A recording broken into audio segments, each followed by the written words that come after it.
Right then, the game at the weekend, it was a disappointing result, but it leads us to further questions about what's going on with Donny van der Beek. It's my opinion that last year, Donny van der Beek's best appearance in a United shirt was at Southampton away. Southampton playing the same system as they played this time last year, almost being exactly the same team and certainly the same tactics.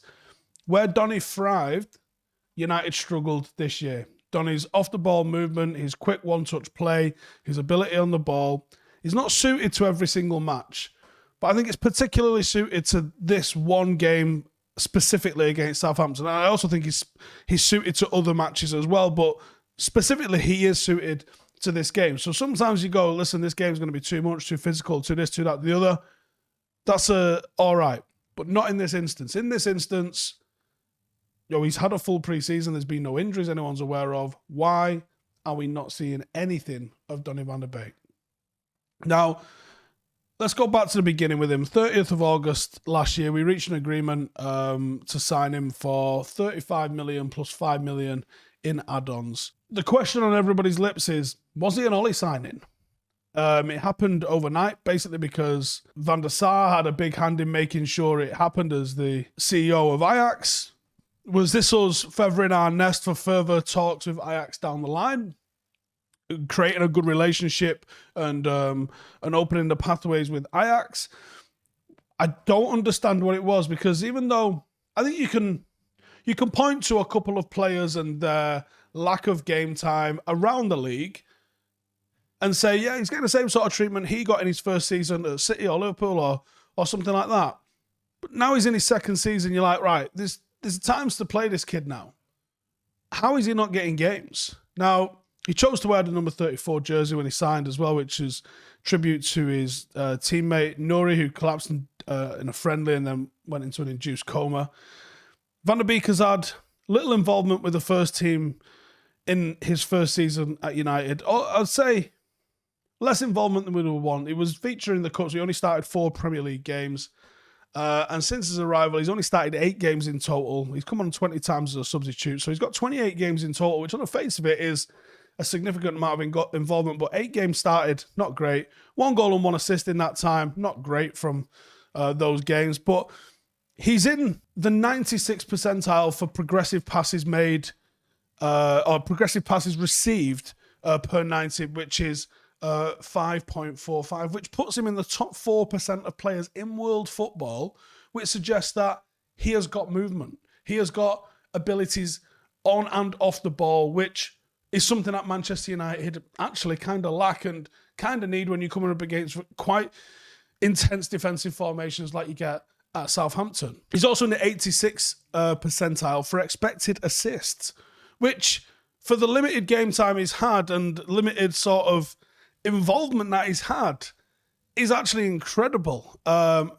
He's up there as one of the best midfielders in Europe for that, suggesting even though he's had limited game time, he's more than enough to be able to create chances as well as getting in on the mixer on different through balls and layoffs and little flicks and all that sort of stuff. Now, what Donny's had to say is, Donny's agent, in pre-season, clarity will be provided about his role. The fans already embraced him before, but the most important thing now is that the manager has provided clarity with the English press, and we're happy with that. I assume Donny will play a lot more in one of the positions in midfield in the coming period. Donny struggled to acclimatise to a new league. I think that's fair. Also, the demands of Manchester United significantly different to those of Ajax. Technically, he's a very well sound player.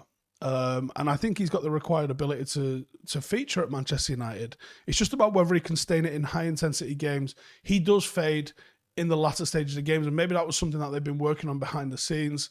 And I think he has got the sharpness, and occasionally I've seen the urgency, that ruthlessness that maybe United are looking for with him. But with the struggles that we've got in the midfield area, the knowledge that we know Scott McTominay can't do some of the things that Van der Beek can, with the knowledge that Fred cannot do some of the things that Van der Beek can, and the knowledge that Matic can't do the things that the others can even do, let alone what Donny van der Beek can. Different players. But the fact that we're not even seeing him at all worries me. I don't think it's the correct option to say he can be the single number 6 that Manchester United are looking for. I don't think it is. And I think people are too caught up in is Saul an out-and-out six? Is Neves an out-and-out six? People have looked at this one sort of destroyer-style midfielder and decided that's the only way that midfield can play. And I don't believe it is, and I also don't believe that's what United are specifically looking for. That doesn't mean to say that any midfielder can say it. And I actually had one comment yesterday. It was like, why haven't we looked at Juan Mata for the number 6? And sometimes I don't know how to respond to these people. I really don't. Donny van der Beek, I don't think can be the number 6. But I certainly think he's got a place in midfield. The game is physical in England, but it's not so physical that the likes of Juan Mata can't be a feature in there. I think the likes of Donny van der Beek can be a good asset to a football team. I do think if you're going to play Donny van der Beek, you probably need someone like a Saul or even a Fred alongside him. But there's no reason, I don't believe. I mean, you saw how well he looked against Matic in that particular game last season. I don't think there's any obvious reason why Donny van der Beek isn't playing football for Manchester United at the moment. I think there is a way. And I think there is a way for him. I don't necessarily think he's a first-choice player. And that's not the worst thing in the world. But even your second-choice players are playing more than this kid gets. There is a real footballer in this kid. And I don't think we're seeing enough of him to do him justice. And it goes back to that question at the top of the video. Did Ole Gunnar Solskjaer sign this guy? Because if he did, what happened? Some players need acclimatization. Bruno came in and played every available minute until whenever. So how is it different for different players like that? If Donny doesn't get games, I don't see any reason to try and keep him beyond January. I really don't. Because it's just a waste of his career, and it was a waste of the money that we spent on him. And we spent almost Bruno money on him. We spent Varane money on him. If these deals are out there that are improving our first team, Sal Niguez is probably going to be a similar price. If we get him, I guarantee he doesn't get 4 starts in the league this year. Someone needs to make a decision on what's happening with this guy. Because I think he's too good to dick around like this. Play him or get rid, I think. And I think you can definitely play him. I think he's a good player. Let me know in the comments, what do you think's going on? Do you think we'll see him? Do you think we'll sell him? Cheers for tuning in. I'll see you in the next one. Hey, thank you for watching the video. If you are new around these parts, then don't forget to subscribe. My channel is proudly supported by my community on Patreon. If you'd like to get a little bit of extra content, a Discord group, meetups, 5-a-side games, weekly podcasts, behind the scenes, and even an occasional bit of transfer news as and when I get it, then for the price of a pint, you can show your appreciation for the content that we make and get some goodies for doing so as well. Check the link in the description or click the button right here. You'll also find all of my socials here too if you want to follow me on any of those platforms. Nice one.